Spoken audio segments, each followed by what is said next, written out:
All right, everybody, welcome to the Bellingham Select Board meeting for September 8th, 2025. I ask that if you can you please stand for our pledge of allegiance. Oh, gosh. I I can't. pledge allegiance to the flag of the United States of America and to the republic for which it stands, one nation, under God, indivisible, With liberty. and justice for all. Oh, okay. Thank you. Before we get started, I just want to introduce, it's the first meeting for our brand new town administrator. Joe, lady, welcome. Hi, everyone.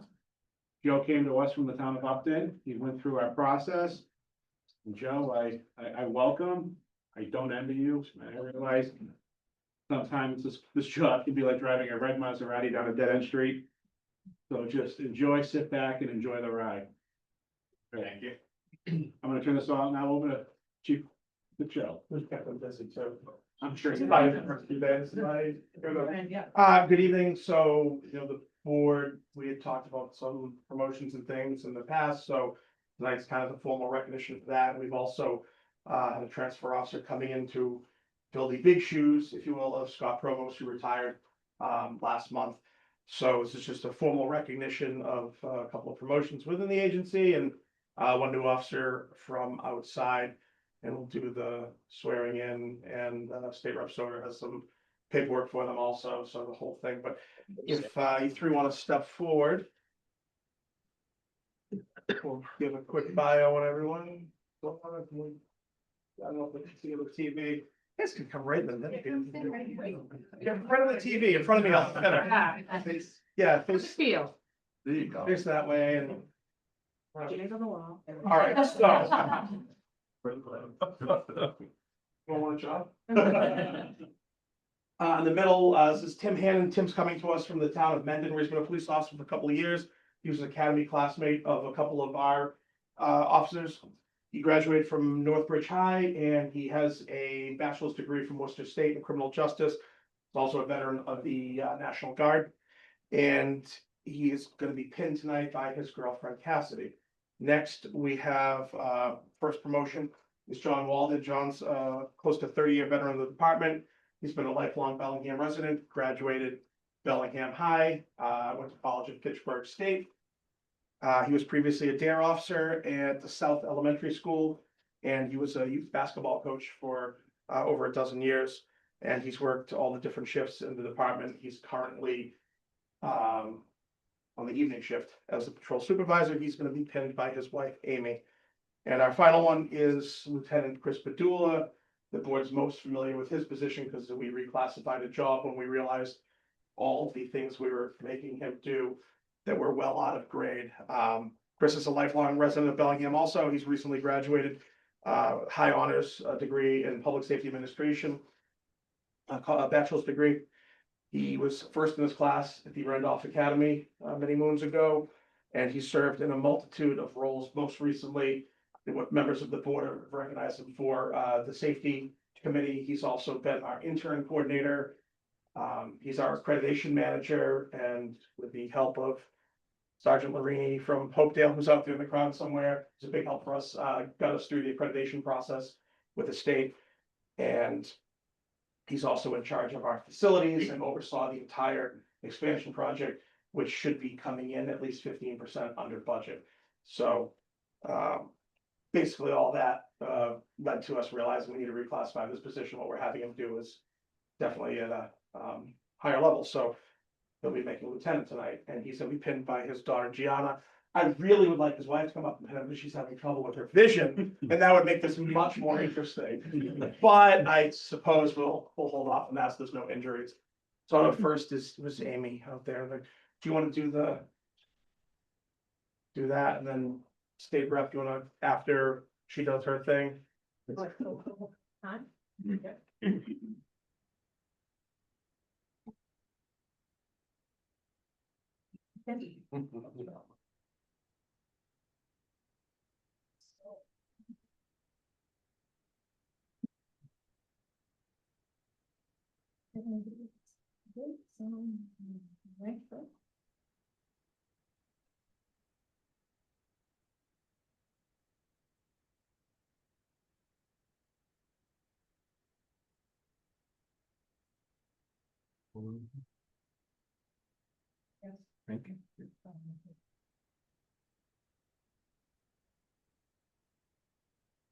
Take the right hand, please.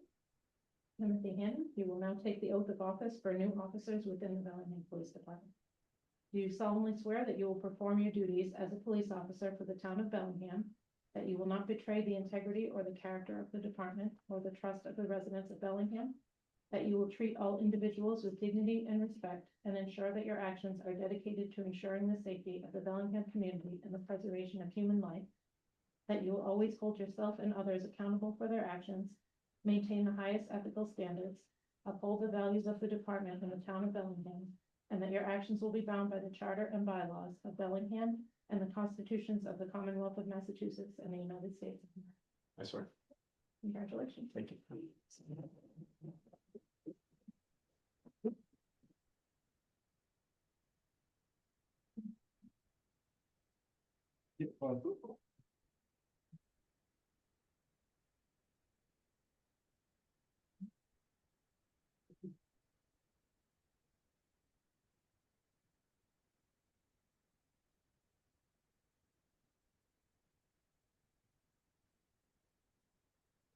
That's good. Go for it.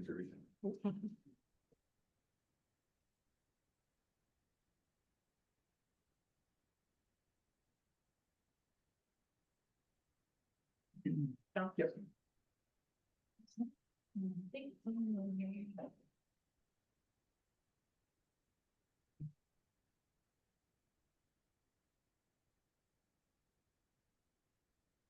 Right hand, please.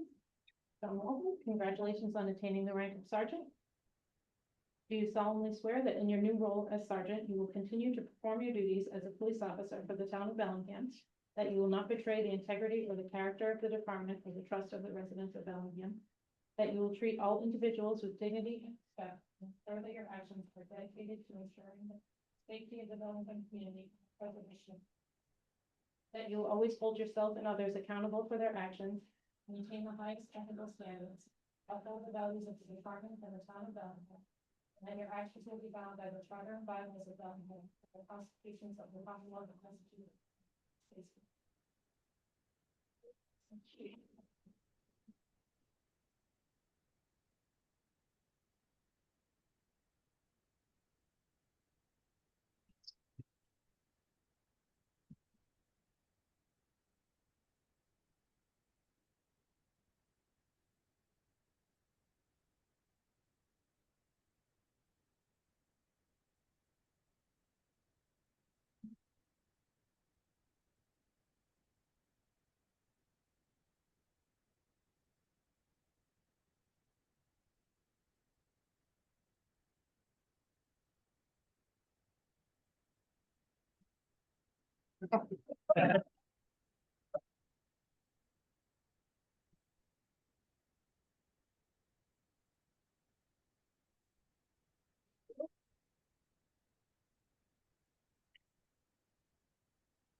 Congratulations on attaining the rank of lieutenant.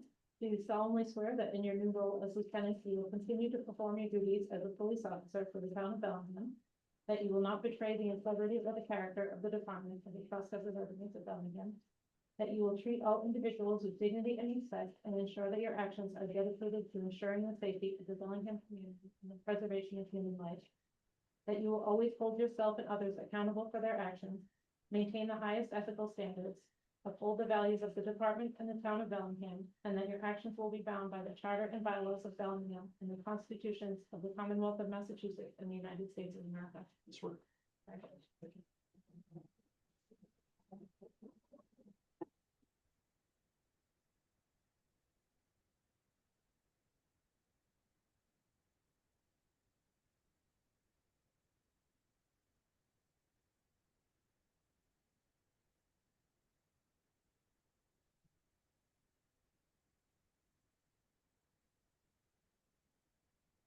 Good evening, everybody. It's great to see everybody. It's a, I think about sitting in that chair and when I'm a lieutenant Padula now, came in and was appointed, and I said, this is the future, and we're building a future, and I see so many that were that are here tonight. And thank God Doug is retired now, Chris. I don't know, this one, I'm excited about because I got to know and get to know about Chris and this one's pretty special. Sure. Sergeant. That's good. It's awesome. And welcome to Bellingham. And it's good, yeah, I know. We've had many conversations about that, and I was kind of like, when I saw the name, I was like, put a smile on my face. And Chief, you keep amazing me by the force and the energy and the excitement and keeping Bellingham safe. And you really set a standard, and it's pretty special to see what you have here. We have a special group, and we pray for you guys every day. More importantly, for you to be safe, and more importantly, all those kisses and hugs that you guys just got. Those are pretty special because I know those happen when you say every single one of you. And we work hard to make sure that we give you all the tools and the resources to do what. So I thought at first, the new town manager hired police detail for the job. So, but it's great. So Commonwealth of Massachusetts, the House of Representatives, be it here known to all that the Massachusetts House of Representatives offers sincerest congratulations to Chris Padula in recognition of being promoted to Lieutenant of the Bellingham Police Department. John Walden for being promoted to Sergeant to the Bellingham Police Department. And Timothy Hannon for being joining the Bellingham Police Department as a patrol officer. The entire membership extends its very best wishes and expresses hope for future good fortune and continued success in all endeavors. Given us the 8th day, 2025 at the State House, signed by Ron Mariano, Speaker of the House, and signed by State Representative. So congratulations to every single one of you. May God watch over you, protect you all, every single day.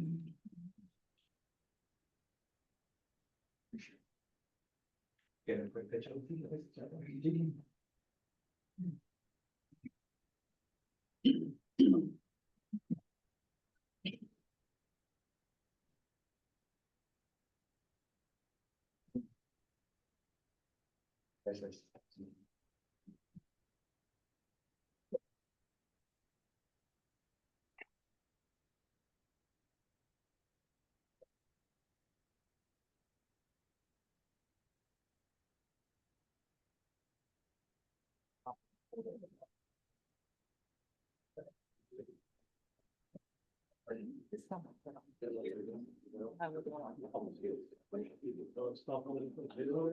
All right, thank you, Chief. Congratulations.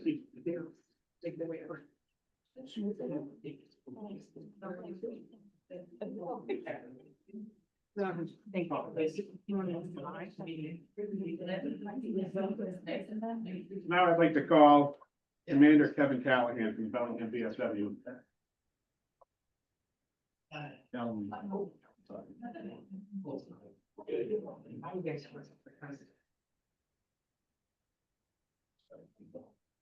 love shishis. Oh, yeah. Yep. Not sure if any of you know, Kevin received national recognition, being appointed to the aide de camp for the national commander, for the VFW national office. There's only one in every state. And Kevin got recognized for the work he does with veterans, and with the public in general, the VFW here in Bellingham. I thought it was special because I actually been on the receiving end of Kevin's generosity. During that one-day storm we had it was February, where we got all weather in New England. I think we got rain, snow, sleet and hail all in one day. I went down to Philadelphia with my family, leaving my 22-year-old stepdaughter home. She called us up. Garage is flooding. I'm like, what do you mean my garage is flooding? She's like, there's a pool in our garage. So I called, and without hesitation, Kevin came over and helped my daughter, who's also a veteran, helped her pump water out of our garage. I think Kevin spent about 4 hours at my house cleaning the garage out while I was down in Philadelphia visiting family. So I can say firsthand his generosity. So I have gone with the select board. We, the members of the Bellingham Select Board, on behalf of the residents of Bellingham, would like to extend our most sincere congratulations to you, Kevin, Commander of the VFW Post 7272, for your appointment to an honorary position as National Aide de Camp to the Commander-in-Chief. This appointment recognizes your outstanding service and dedication to veterans and is a great honor. We are all very much aware of the dedication it takes to succeed as you have. The outstanding service you provide to our nation, and most recently our veterans, has brought immense pride and honor to those men and women who have served, as well as the residents of Bellingham.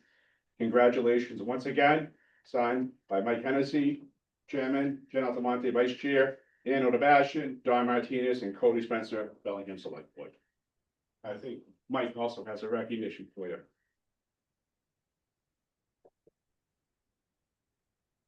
Kevin, it's a great honor to be here tonight, honor to meet tonight for this.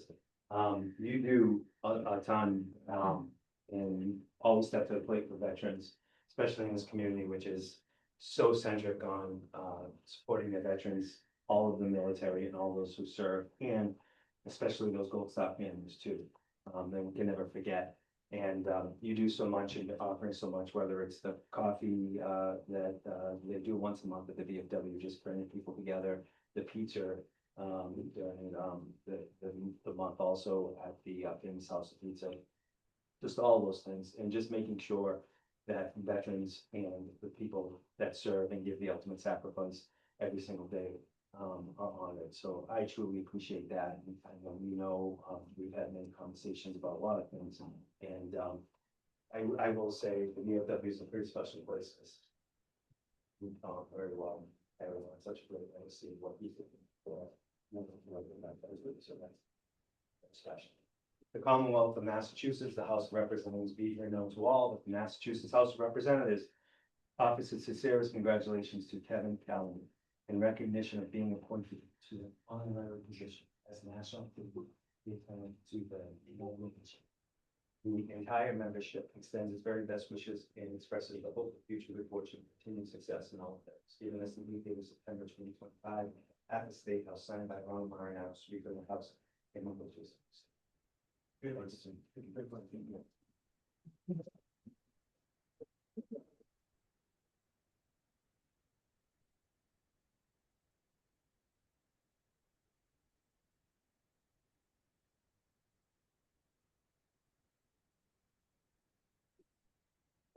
much. Hi, Ann. I see you there.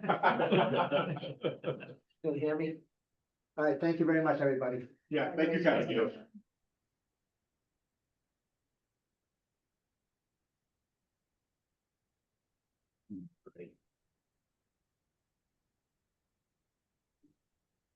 Very good. Wait, sorry. Dan, do you have anything to say? Listen, Kevin is probably one of our biggest gems in this town. He became commander and he's worked so hard and he's done so much at the VFW. And for many of us personally who are veterans' wives or veterans, and I can't think of anyone more deserving for an honor than Kevin. And he just does so much. And as far as our three officers, well, I've known Chris since he was a little kid, so I can really say that was special for me. And John Walden, I've known for many years, and he's been one of the best things that ever happened in the Bellingham Police Department. So I'm very thrilled to see all of those appointments. And welcome to our newest person. And Joe, I'm sorry I'm not there for your first meeting, but you know how it goes. All right. Thank I you. just saw the look of fear come across Lieutenant Padula's face when you said he's known since he was a child. Thank you. Chief, Lieutenant Padula, come on up.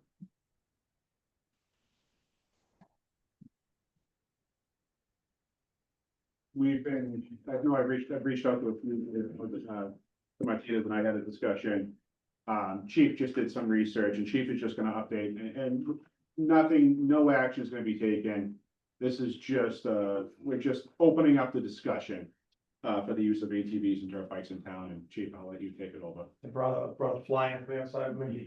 All right, thank you, everyone. So I talked to this gentleman named Scott Merrill. He works for the Undersecretary of, it's Energy and Environmental Affairs is where the environmental police fall under. I talked to one of the captains from the environmental police, kind of over this, because I know there's a, I guess we'll say a petitioner in town that wants to allow some access to off-road vehicles in some of the town-owned properties.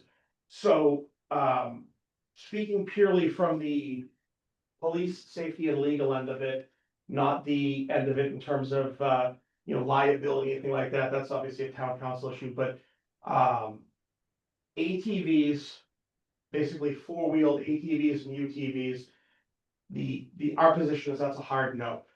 And I say that reluctantly as somebody who owns multiple ATVs and UTVs, but they're 400 miles away in northern Maine, where you can ride them on the streets, you can go to the grocery store in them, and there's infrastructure around it. The biggest problem with ATV use here, if made legal, is that there are only two places outside of private property you can legally ride in Massachusetts. And it's October Mountain and Bear Mountain, somewhere in Pittsfield. So both deep in the 413. Those are the only legal places to ride. So people that want to ride there, if they don't live abutting the forest, they have to trailer their machines there. So what I mentioned to Mike was I had a concern that, okay, we have 2, 3, 4 miles of potential trail in town. How are they going to get there? Once the word's out that ATVs are allowed here, they're going to show up on the back of a truck or on a trailer. Where are they going to park? There's no provision in the law to allow them to park here, for example, and ride up Mendon Street to find the trail. So we'd be inundated with that. And there's no way to stop that. And they'd be all over the road, and it would just, that would create kind of a public safety nightmare. And an enforcement and compliance nightmare. So I think taking those off the table, if we look at what's allowed in nearby in Franklin, in Rentham, in Foxborough, in the state forests there, Mass considers dirt bikes and ATVs, they call them OHVs, off-highway vehicles. So they're allowed in those places. Franklin is a town-owned water tower with a parking lot. The other places are more state forest places where people will show up with dirt bikes in the back of pickup trucks or on a trailer, they'll park and ride.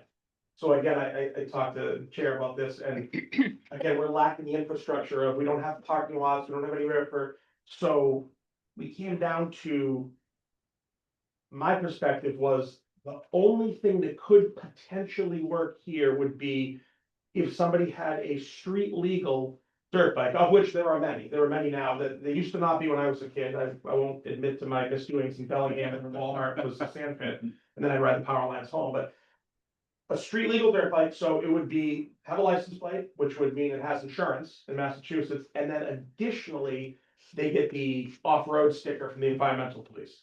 So then they'd be covered on the road. They'd have the off-road sticker, and they'd have insurance. So if they went somewhere they weren't supposed to and caused damage, or they got in an accident and got hurt, they have a policy because they have something.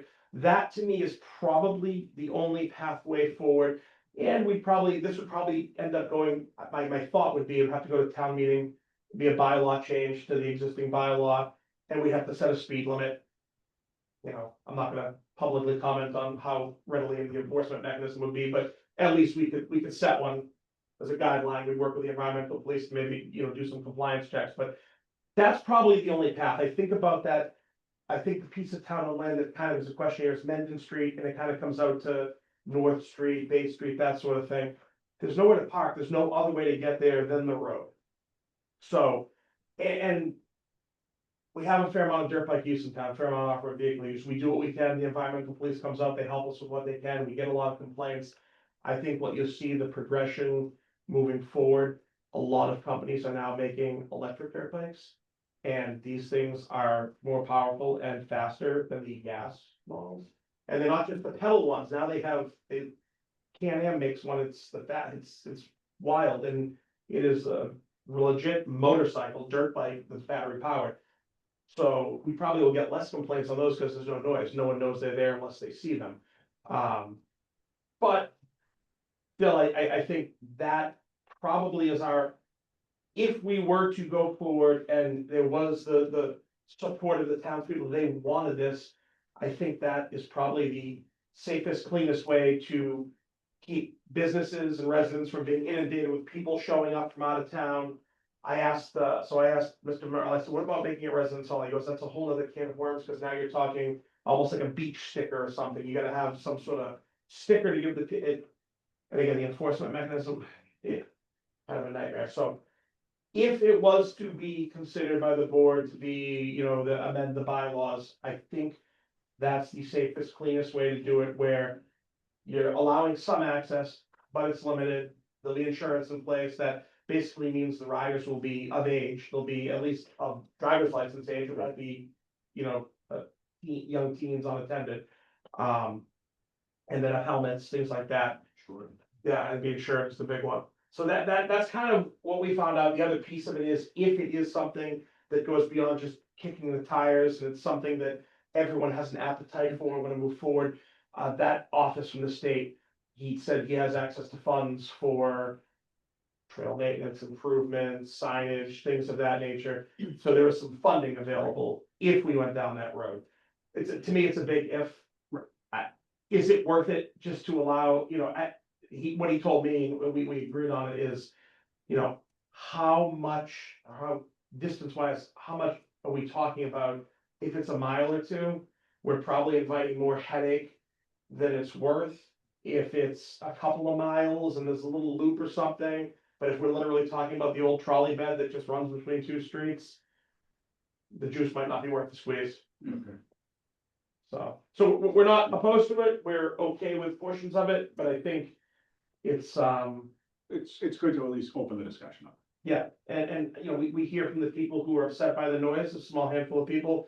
Every so often we get complaints, people riding down the roads, doing crazy things. I mean, people do crazy things with cars, so there's definitely gonna be some pushback. I think you'll find your constituents, you'll hear vocally from the people who are opposed to it. I don't think you're gonna hear so much from the people who are in favor of it, because there's probably a younger demographic that's not, Watching, right? they're not watching right now. Going to a town meeting. Yeah. Right, so, but some of their parents certainly might be. So I think that's kind of, so our position is, if we were to move forward, we'd be comfortable with street registered dirt bikes that also are off-road registered in Massachusetts. Thank you very much. I mean, I see that now, living on Maple Street and walking down Maple Street, you see, especially on the weekends, not during the weekday, but in the weekends, you'll see off-road vehicles, motorcycles. I don't know, I'm not looking for a license plate or whatever, but they're coming like from behind Gorelick's and shooting over Maple Street, going down behind Victory, and they're shooting, and it's every weekend. Yeah. And they're loud, but I mean, it's not too much of a disturbance, because within a couple of minutes, they're already behind Victory. I mean, they're flying. And then where do they? And I don't know where they go Depot from Street, there.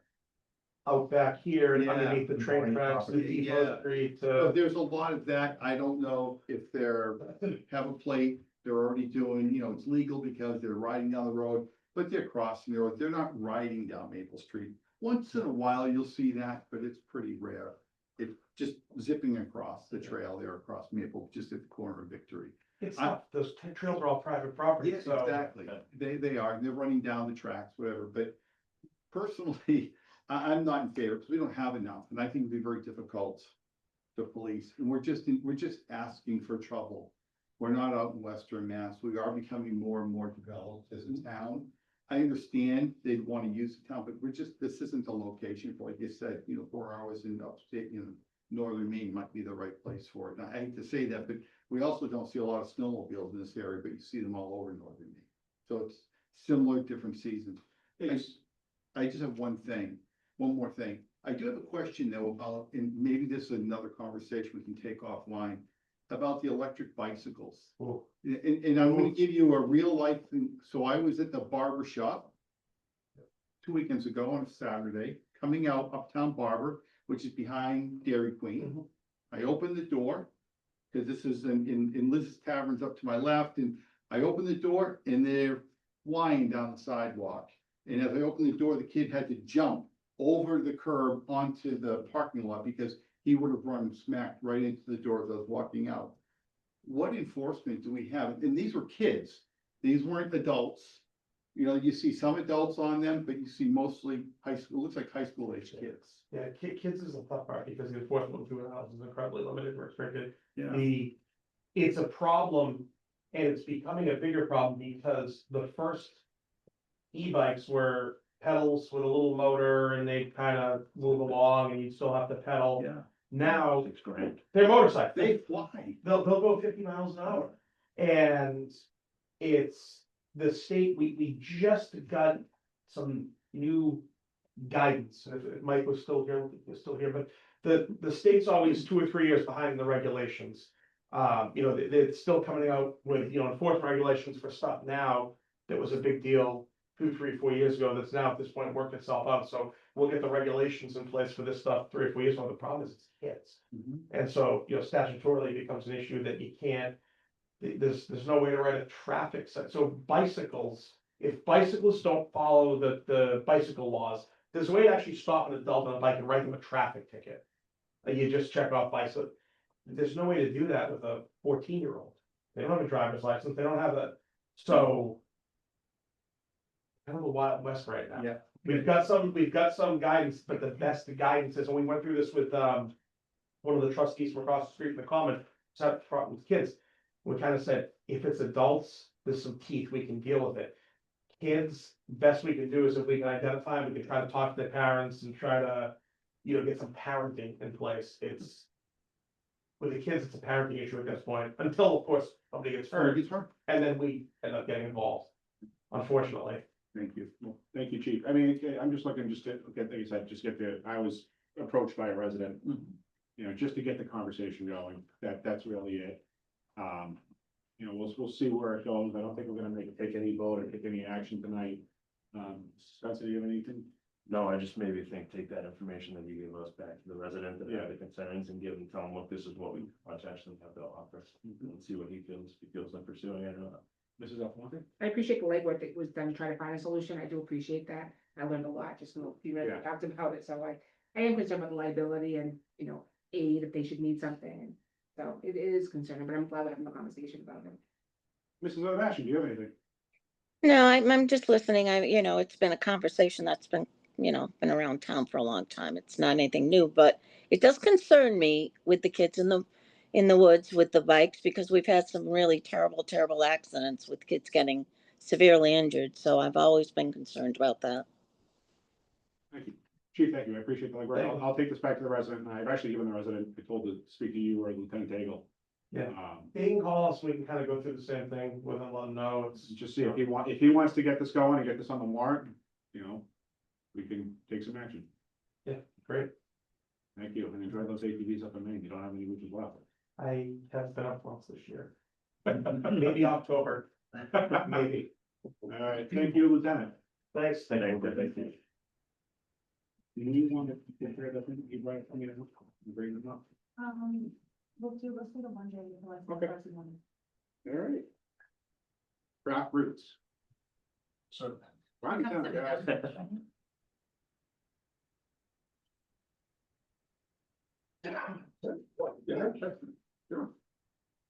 They're cozy. Melissa Benina, Yes.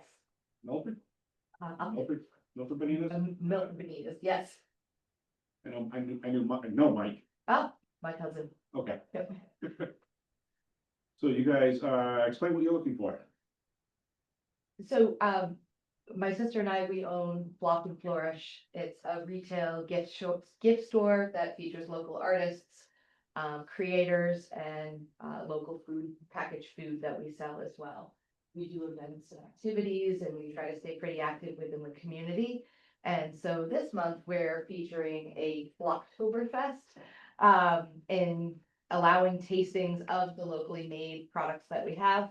And we're partnering with our good friends at Craft Roots to come in and also serve just a tasting of their locally made beer, in celebration of Oktoberfest.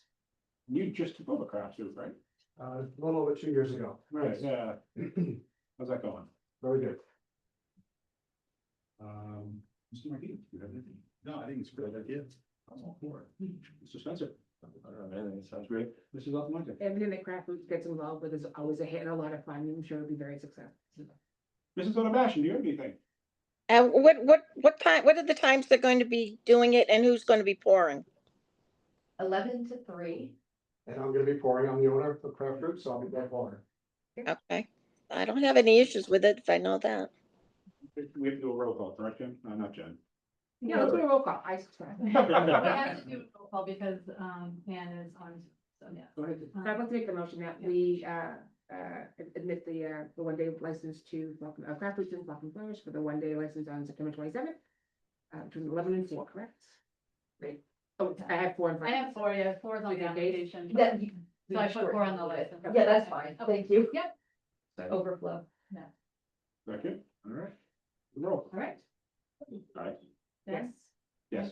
and Ann. Yes, Great, thank you so very much. We'll see you on the 27th. Good luck, guys. Thanks. Yeah, so we, right now, instead of going right to Jesse real quick, we have, Danielle Dolcinos in the audience. I don't know if you guys remember Danielle, but you introduced her to the conservation commission.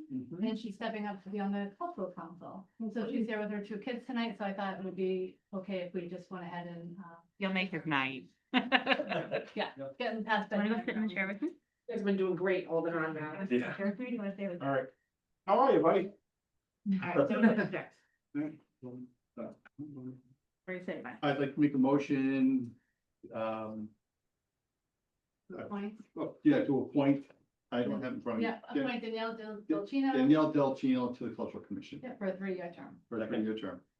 Second, Thank you. go by roll. That roll call, you guys do this. Yes. Yes. Yes. And Ann. And yes. Awesome. Welcome. welcome. Welcome. Thank you. Thank you. Thank you so much for Thank- stepping up. and- Thank you. You're welcome. I'm really excited. You're up to 4. I know. Up to 4 members. Great. Isn't someone coming in? That's right. We're gonna have a lot of fun. Yeah, exactly. Thank I'll you. send you an Excellent. email this week. Thank you. Okay, thank you so much. Thank you. All right, Jesse. Thanks, guys. See you now. I know you got several things for us. Several things, yes. Good evening, everybody. Okay, so the first item that I have, is a recommendation for rectangular rapid flashing beacon. This was something that was reviewed by our traffic advisory committee. And we had designed by consultants at CHA. The location for this is North Main Street at Depot Street. We've had a lot of interest in the area, a lot of participation from residents, that are interested in improving the safety here.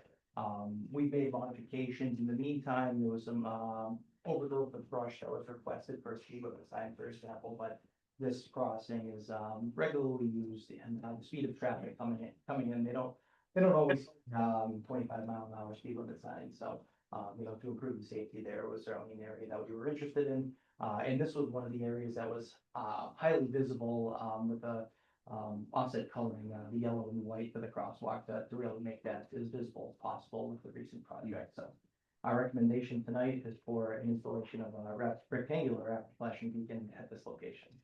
I'll make a motion. I move the select board authorize the rectangular rapid flashing beacons, RRFBs, on North Main Street at Depot Street as recommended by Bellingham Traffic Advisory Committee, TAC, and designed by Traffic Engineering Consultants, CHA Solutions, Headquarters, Albany. Second. Cody. Aye. Yeah. Yes. Mike, Yes, Aye. and Ann, aye. Oh, I, Up next, we have, an order of taking for the Hartford Ave roadway improvement project. This is a project that's been long in the, queue, it's currently, but moving along, we're looking at the potential spring of 2026, for a start. This is the WS Development, project. That's going to not only widen Hartford Ave, but it also correct, the clover leaves, things of that nature, from approximately North Main Street to, 495. We're looking at about a 2-year construction, project for this. with the potential to spill it to 2028. And to keep this moving, acquisitions are needed along the route. With tonight's packet, you'll actually find two separate acquisitions. One of them is for acquisitions that will be given to the state as part of the project. We will take over, and the other are town-owned, with both permanent and temporary construction easements to allow the work to commence on this project.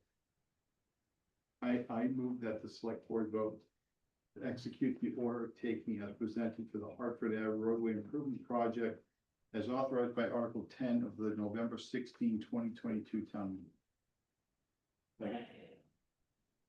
And we'll call vote, Cody? Aye. Jen? Aye. Mike? Aye. Bill? Aye. Aye. Excellent, thank you. Up next, I just have an update on our PFAS efforts. As you all know, we did approve, the design, the construction phase for, borrowing for our new advanced treatment at Hartford Avenue. This is going to be a PFAS and disinfectant byproducts, removal plant. With this, just a couple of updates. We've been, part of a class action lawsuit. And as it stands, we've received 2 reimbursements to date, totaling $654,000. While it is a drop in the bucket on the total cost of the construction project, we're happy to take anything that we can get for this, to offset some of the burden. With that, we do intend to repurpose some of the unused funds for the design. We're approximating about $840,000. Again, that was money that was already appropriated.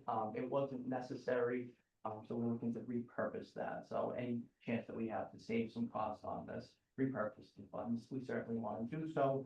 And we even have our pre-construction meeting on the 26th, with our, DPW team, our, construction oversight team, as well as our owner's project manager. So right now, we're just trying to nail down a date for start time. We had some conflicts on the scheduling, so we're working through that now. Similar to the previous project, we're estimating about a 2-year construction period for this year. Are there any questions on the PFAS treatment facility? And do you have any questions about the PFAS? No, I'm all set on it. Thank you. Mr. Director, today might have some later. Yes, yep. All ears on that one. Yeah, we're excited for it. Yeah, it'll be a good project. And up next, we also have, it's a revisit of a previous abatement request, for 21 Rita Lane. I do believe we have a resident from 21 Rita Lane with us here tonight as well. To recap, we went through an abatement request based on the information that we had. There's a pretty standard process for what the DPW reviews, what we receive, and what the recommendation is. Additional information was provided on this location, and it was something that we wanted to bring back up for consideration. Actually, if you'd like, I think this gentleman here is going, he has some information as part of the, he's the agent for the owner. Yeah, hi, my name is John Drovanella, and I'm here just to speak on behalf of Jeffrey Mui, who is the owner of 21 Rita Lane Solar Electronics. He's been in town operating since 1981, without any incident all this time. He's currently now 86 years old, living in an assisted living facility. In February, we had, there was a leak in the building where the, due to some unforeseen circumstances, Mr. Mui had suffered some medical issues in September and was hospitalized multiple times, and then went into a rehabilitation facility for multiple weeks and months, and then ultimately has been transferred to an assisted living facility. He has assigned me as power of attorney, and I've been helping him just to straighten out all of his affairs. And unfortunately, during this time, when the last time he had been in the building was in September, there was an issue with the heating system where ultimately the water was turned off inside the building, and then over the winter, there was apparently the pipes had frozen at one point, but I think everything stayed frozen until it thawed, and it wasn't until, it was February 24th that the leak was detected, and it had gone on for about 2 days before, it was noticed. So I had reached out to the DPW, they sent a crew down to do an emergency, shut off at the street. Which they completed, and they explained to me it'd be a $400 vicinity bill, which was fine, However, after that, he had received, currently, I think the bill is upwards of, over $2,000 for the water bill. And I'm just asking, just to see if there'd be any way of compassion, he's on fixed income. And again, his current situation where he's in an assisted living facility, he's not been in the building for over a year now, just about a year. Next week will be a year. And he has no ability to return back to the building. I had actually addressed it with Barbara in April. And I was told that, the leak should be repaired, even though the water was shut off at the street. So she said that, even if the town were to consider an abatement, that the repair should be made in the building. So I did reach out to a plumber. He came, made the repair. I submitted the receipt to the DPW office, and, just trying to make sure everything's done according to how it, should be done. But again, the $2,000 is just it's a large amount of money for him. And, like I said, I was just hoping for, I understand there's rules and regulations, but under the circumstances, like I said, he's been operating the business since 1981 without incident, never missed a bill, never missed a payment. And if it wasn't for his current medical situation and he has limited ability and more or less disability now, so just under those circumstances, I was just hoping that the town would possibly consider an abatement. I understand, like I said, the $400 bill for the repair, whatever, I was just hoping that we could, if I could bring it to everybody's attention, the current situation, it's just the way it all turned out. And it was not, so much to say it's anybody's fault, but it's just the situation that we're in. So that's pretty much sums it up from my point, so. Yeah, so, I did have an opportunity to speak with, Mr. Drovenella previous to, coming tonight. The original recommendation that I had made was based off of Bellingham's rules and regulations. Of course, I did make a recommendation based off of what I have, the basis off of. We do have the ability to provide abatements, as it stands. It's not uncommon for water leaks, things of that nature. So I think we've got a little bit of flex there. I think based off of the circumstances that, are being presented, it is something that we can consider. And with that, I do have two recommendations, if the board is interested in hearing. So the first would be for the select board to abate the amount of $755.83 for an adjusted water bill of $610.55. That includes the water leak abatement, but it keeps the $400 service charge that was initially described. And the second would be to abate the full amount of $1,155.83 for a revised bill of $210.55, depending on what the board thought was appropriate for this type of circumstance. I think, as Jesse said, that there's the ability for the board to consider abating portion all or come up with a amount. And one of the things is if the board is so inclined, at least then maybe to give staff a chance just to sort of define, say, a thought process to it, because the question ends up being, if next winter we're running into something, it'd be nice to sort of say, okay, can this be wrapped into not necessarily a policy, but even just approach, so that we have something to go to. We always bring that back to the next meeting. Yes.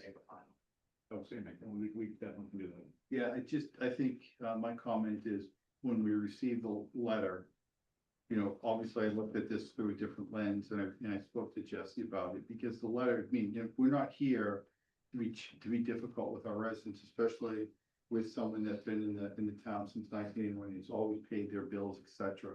So I'm more inclined to be, you know, more compassionate than, you know, hey, they're just being, you know, difficult. You're not being difficult at all. And I want to be compassionate because, hey, we all might be in a situation like that. So, which is why I asked to bring this back onto the agenda this evening. But for me, what's always been important being on this board is to be consistent. So it's really important that we have a procedure in place or a policy in place, because who knows? Like Joe said, we may have a really tough winter next winter. We may have some of these. We want to be consistent in how we hear these things. So I'm not sure what the answer is. I do feel that the $400 shut-off charge should be there. And like you said, you don't have a problem with that. And the water bill up to that point should be paid. And then if there's a way to determine how much water was used from the leak, to me, that's what should be abated.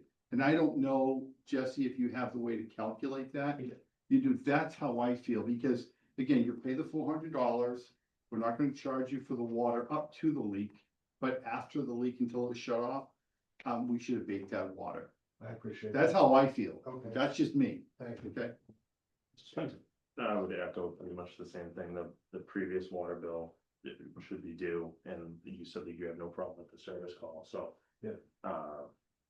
There was no way for anybody to have been in the building to know it was leaking, so it's extenuating circumstances, but yeah, maybe looking at the policies so we don't run into this so many times.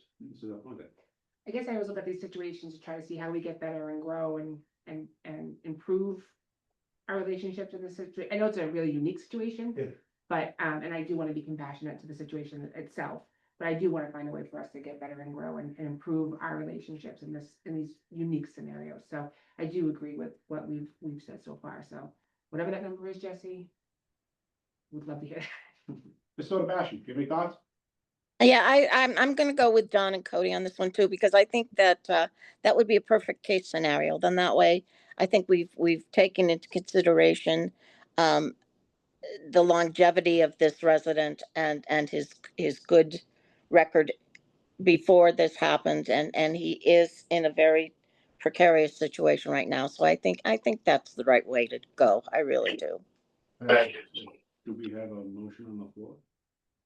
I'll make the motion, that we abate, the bill, the resident will be responsible for the service call. And I mean, I don't know what the number is gonna be, but Justin, do you have what that I number actually, is? I do have that. Yeah. So we would look to abate, $755.83. Okay, For a revised bill due of $610.55. and that includes the service That charge, the includes the service. $610.55. Yeah. So that we would abate the bill, $755.83, and the adjusted water bill would be $610.55, which includes the service call. Second. That's, thank you for considering, and thank you for your, you know, ultimately your compassion for the situation, so. Thanks. Mr. Spencer? Aye. All right, Aye, and Aye. there you go, sir. Thank you very much. thank you. So I'll just receive another updated bill that, okay, We will reach out to you on that all one. right, thank you very much. Thank you. Thank you for coming in. Thank you. Thank you so much. All right, Jesse, you just say for one more thing. Yep, perfect. So, I'm sure, many of you are aware, September 11th is coming, Veterans Day is coming. And although I am not a Marine, the Marine Corps 250th birthday is coming November 10th, 1775. I've worked very hard with Hillary, Joe Bertinazzi, Jesse, and well, he was here, Tim. Yeah, Tim was here, you just said. Jesse and Joe were working and, they discovered we have 50 flags in storage from the last time we had flags up and down Main Street. I guess that was several years ago, from what Dennis said. And, the flags will be going back up for September 11th, until shortly after Veterans Day. Just in the center of town. Karen Tree has donated the use of the bucket truck because unfortunately we do not have a bucket truck anymore. And Honeybee Dry Cleaners has donated their time to get our flags in proper order. So Jesse will be working with his crew. It'll either be Tuesday, Wednesday, or Thursday. I know Thursday is September 11th, but the flag should be ready by then. It should be a day's work, and the Chief Fitzgerald has agreed to give us a detail following Karen Tree so that there are no safety issues for the day putting the flags up. And then I know we were also exploring, Jesse did some legwork. I thought it would be appropriate to do a crosswalk in town. Red, white, and blue. You see crosswalks across the state being every color of the rainbow. Unfortunately, DOT put a kibosh on that because it's a state road. However, we do have a wonderful crosswalk right in front of Town Hall that's on town property. That will be red, white, and blue. Great, love it. Awesome. Awesome, thank you. Lots of good work there, Mike. Awesome. So, the flags, just, I know Dennis, when I talked to Dennis, he was a little leery about, last time, yeah, I'm sure you were probably on the board. When they did that, I don't remember that happening, but I guess some of the flags got ruined and there was some complaints about the flags. Which is why I said we'll just do it from September 11th to Veterans Day, you know, and then maybe, come Memorial Day. We'll go back up from like Memorial Day to maybe the 4th of July, being the 250th anniversary of this country. I think that would be. But Jesse, the other thing I would ask, I think it's a wonderful idea, if the flags, if your DPW workers are driving around town, put them on alert, if they see a flag that's not in the ground, that's leaning over, maybe they could stop their truck and they could fix it. Just if you let the workers know, Yeah. or anybody, I mean, they're the ones that are out there, the ones driving around. So, Yeah. that's all we ask, if they But take 5 minutes to fix it. I want to do, I think Hillary's gonna send out some thank yous to Honeybee Dry Cleaners, the Karen Tree. Yeah. Sharon Tree. I'm hot. That's Sharon, right. I want to make sure. I thought years ago, Sharon, so. Yeah. I'm batting 1,000 today with pronunciation. They answered anything. Yeah. So, but she is gonna be sending thank yous to them, but I also wanted to thank you, thank the hard work of Tim, you know, counting the polls in the center of town. And Joe, from Parks and Cemetery, and I also thank you, for the work you've done. I think it's good, and I know I'm getting a lot more positive feedback than negative feedback. I'll leave, there has been some negative feedback, but I had great answers for those. Awesome. So, thank you. Excellent, thank you all. Thanks. Thanks, Thank Jesse. you. Thanks, Jesse. It's nice seeing you in person today, Jesse, Jim, not on the screen, so it's nice having you here in the room. I figured, you know, with the number of items here, it'd be appropriate. It's nice seeing you in if you live go- person. Yeah, thank you. I appreciate everybody's time. Thank you. Thanks, Jess. Thank you. Next up, we have the signing of the memorandum of agreement between Town of Bellingham and the Bellingham Public Employee Committee. Caroline, come on, this is the order to that side. This is work. Do we do number one? Right. Hello. Just a quick report on this. The town introduced health insurance plan design changes to the Insurance Advisory Committee in August of this summer. A meeting of the Insurance Advisory Committee convened with representatives from the respective unions. The BTA, the BPAA, AFSCME, BPA, and retired state, county, and municipal employee association retiree. A second meeting of the IAC was held later in August, resulting in the development of the memorandum of agreement between the town and the committee, and that's the agreement in your packet. The agreement identifies plan design changes to our health insurance plan as follows. Effective July 1st of 2026, an increase in medical deductible from $3,900 to $501,000. Specialist office visit copay increase from $35 to $50.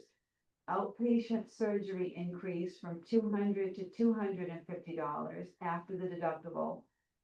A high-tech imaging copay increase from $50 to $100. And prescription retail deductible currently is $0 and it will increase to $100 or $200. The lower amount being someone in an individual plan, the higher amount being a family plan. As I said, these changes will take effect on July 1st, 2026. The anticipated savings from the changes are approximately $375,000. 25% of the savings, which is about $93,000, will be provided as mitigation to the health insurance subscribers. We have 410. And a reduction in 1 month's premium health insurance payment. The premium reduction will take place sometime between July 1st and November 1st of 2026. So the agreement in front of you was signed by all of the bargaining unit presidents, the retiree representative, and requires the signature of the board. Would you like a vote to have them, have the select board execute the Well, I think memorandum? there's a motion here. Oh, did I do a motion for you? No, that's the, Or take? or take, Oh, that's okay. not the same thing. Okay, I think, did I do a motion for this? Is it on there, the motion? I don't see it. Okay. So we just need a motion to, execute the memorandum of agreement by the So moved. town of Bellingham and the Bellingham Public Employee Committee. Second, all right, Mrs. Spencer. Aye. Aye. Myself, aye. aye, Aye. I vote. Great, thank you. All right, Caroline, while you're sitting here. you Just jump one item. Yep. Do I have a motion to appoint Caroline McCord to the Disability Commission? Move Jen. Second. All right, Mrs. Spencer. Aye. Aye. Myself, aye. aye for Don, Aye. All right, I vote. Congratulations, Caroline. thank Thank you. you so much. He says that. Thank you so much. Yes. Thanks, Caroline. Well done. Thank you.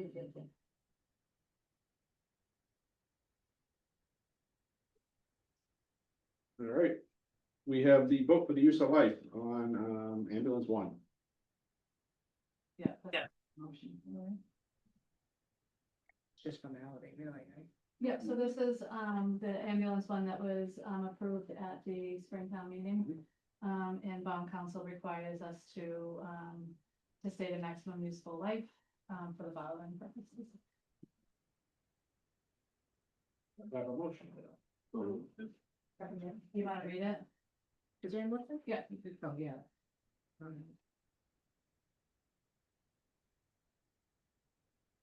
Here you go. No, it's okay, go, okay. Good. Let's go back. I'm trying to read it here, and it's not coming It's down. down, yeah, I think. There, here, okay. Motion regarding the maximum useful life of equipment. Move that the maximum useful life of the departmental equipment listed below be financed with proceeds of the $503,000 borrowing authorized by the vote of the town passed May 28, 2025, Article 15, is hereby determined pursuant to General Law, Chapter 44, 7.1 to Section 40, Section 7.1 to be as follows. Purpose, ambulance bonds, borrowing amount $503,000, maximum useful life 5 years. Wait a second. Second. And we have a roll call vote. Aye. Aye. And All right, Aye. Ann? Aye. Aye. Thank you. all right, do I have a vote to appoint Joe as the town's environmental certifying officer? Yeah, so did the board read the reasoning for this Yes, I did. yeah. community opportunities? So for moved. the- Second. Aye. All right, Roll call vote? Aye. aye. Aye. Aye. Thank you. Congratulations. Jen. Congratulations, Joe, we just put more on your plate. You sure you want to go? Of course he does. All right, do we have a motion for the August 11th meeting? So moved. Second, Jen. All right, Cody. Aye. Aye. Aye. Aye. All right, All right, I need, just Mike to sign the, environmental certifying officer. G.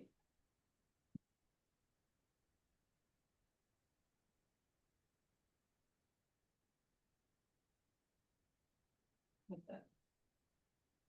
all right, KP Law to hold an ethics training on Monday, September 29th at 7 PM in the Arcan Yeah, meeting and room. it's at 6:30, that's in there. Oh, it's 6:30. 6:30 here. No, it's, Yeah. You only screwed. So is it 7 or 6:30? It's 6:30, and I'll send out another notice. Ask a question. Yep. So are they gonna do it here? Mm-hmm, Is it possible if you're gonna use Zoom to record it? mm-hmm. Because I will be out of town on the We're gonna offer a 29th. Like, Zoom link as you well, are? and we'll Okay. record that, yeah. yeah, I won't be able to join Zoom, but I'd love to be able to watch it afterwards. Absolutely. Oh, it's through. I've been through it. That's what I work, so. Yeah, 6:30. Thank right? you. I'd like to make a recommendation that for the folks that go through the training, that a roll call or at least an attendance. Sign-in sheet? A sign-in sheet, and anyone that's watching recorded, just let you know, that way we know, personnel that have been through it. I don't know if insurance would care about that, but you know, I think in general, if you're talking about rates, et cetera, we take our folks through ethics training and 80 or 90% of them have been through it. Sometimes I know where I work, Mhm. we go through the training, we get better rates on liability insurance. I think Amy gets notification for everybody that does it online through the state website. I think it's a good idea just to report who took the training. We should have, Mr. Chairman, Oh, yeah, yeah. you should have, everybody should get a sign-off sheet, and then they should give it to Amy, and she should be collecting them and keeping them. It's different, I guess. It's just KP Laws This just is K- offering an ethics training seminar. It's not, It's different than the one that you have to, that we have to go through you for. Yeah, Oh, okay. and this is keep those, right? It's a private. yeah, I see.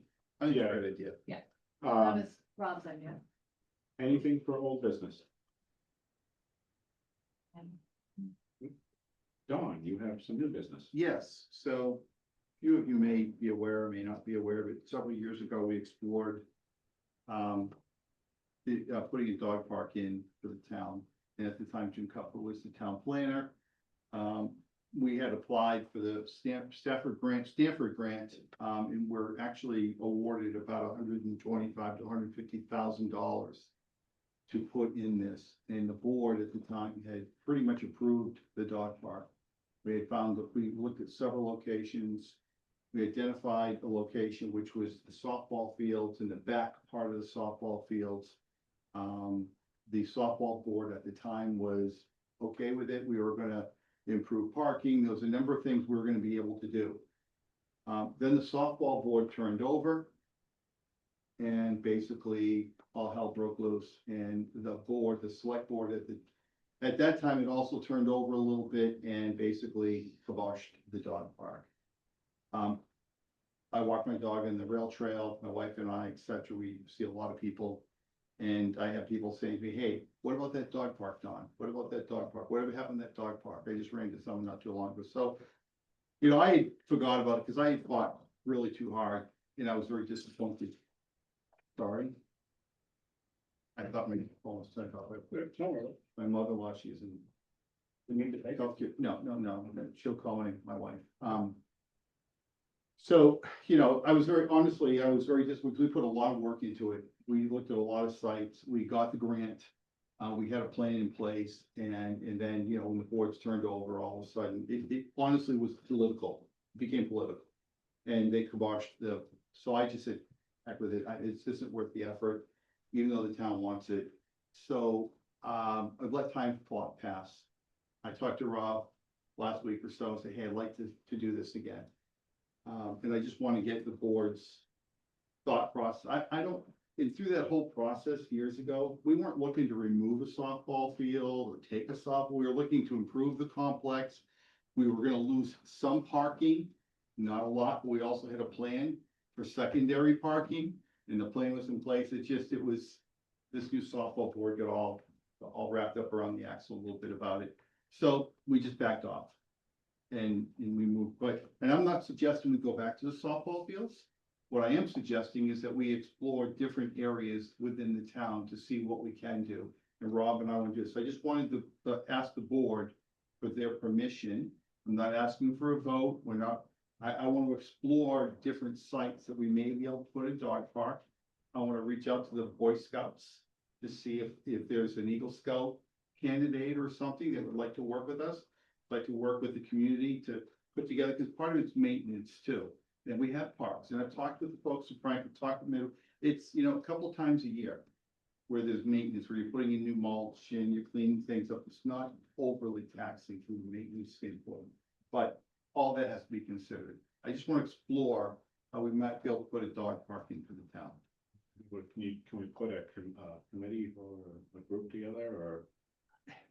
We could, I mean, I've actually had people that reached out to me that were open to being on the committee. I just thought we'd start by identifying potential areas first to see if it makes sense. Because I don't want to go, and we did, all the legwork was there, and we had the grant. It wasn't gonna cost the town a penny.